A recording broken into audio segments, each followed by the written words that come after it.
State Bank of India ও hepatitis foundation ত্রিপুরার যৌথ ব্যবস্থাপনায় আগরতলা স্টুডেন্ট হেলথ হোমে হেলথ চেকআপ ক্যাম্পের আয়োজন করা হয় রবিবার।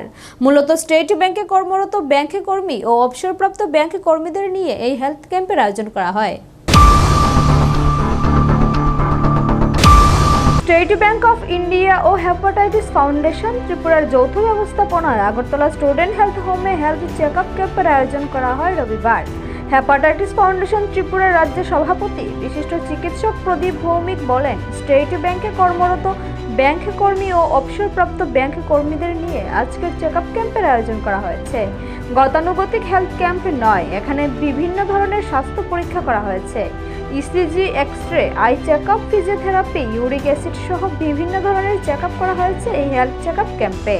শরীর সুস্থ রয়েছে কিনা বা কোনো রোগ রয়েছে কিনা তা পরীক্ষা করা হয় এই ক্যাম্পে। স্বাভাবিকভাবে স্বাস্থ্য সচেতন হলে রোগ ব্যাধি কম হয়। তিনি বলেন, 1947 সালে স্বাধীনতার সময় ভারতবর্ষের গড় আয়ু ছিল 32 বছর। বর্তমানে মানুষের গড় আয়ু বেড়ে দাঁড়িয়েছে 71 বছর। বিশ্বের এমন কিছু দেশ রয়েছে যেখানে মানুষের গড় আয়ু 100। সদ্য যারা ভূমিষ্ঠ হবে তাদের গড় আয়ু 71 বছর হবে বলে জানিয়েছেন তিনি। যদি সকলে স্বাস্থ্য সচেতন হয় তাহলে গড় আয়ু 100-তে পৌঁছা সম্ভব। হেপাটাইটিস ফাউন্ডেশন ত্রিপুরা গত কয়েক বছর ধরে হেলথ চেকআপ ক্যাম্প করে যাচ্ছে বলে জানালেন শ্রী ভৌমিক। আজকে আমরা স্টেট ব্যাংক অফ ইন্ডিয়া এবং হেপাটাইটিস ফাউন্ডেশন ত্রিপুরার যৌথ প্রচেষ্টায় আমরা এখানে স্টুডেন্ট হেলথ হোমে একটি হেলথ চেকআপ ক্যাম্প আমরা আয়োজন করেছি। মূলত উদ্দেশ্য যারা স্টেট ব্যাংকে কর্মরত আছেন অথবা কর্মরত ছিলেন ওদের সকলের স্বাস্থ্য পরীক্ষা করা।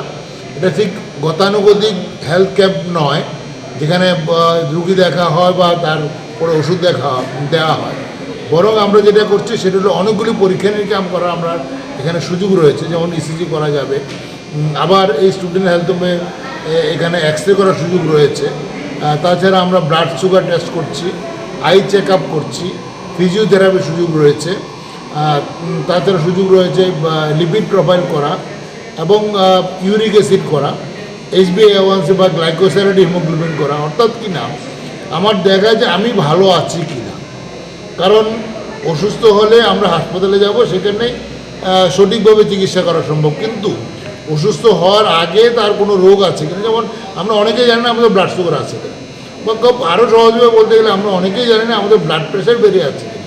এই যে সহজ জিনিসগুলি, কিন্তু যেগুলি আমাদের শরীরে অত্যন্ত কঠিন সমস্যার সৃষ্টি করে আগামী দিনে। যেমন আমার যদি আজকে ব্লাড প্রেশার থাকে বা ব্লাড সুগার থাকে, 10 বছর পরে দেখা যাবে ওর কিডনি প্রবলেম হয়ে গেছে, অথবা 5 বছর পর বা 2 বছর পর হঠাৎ করে স্ট্রোক হয়ে গেল।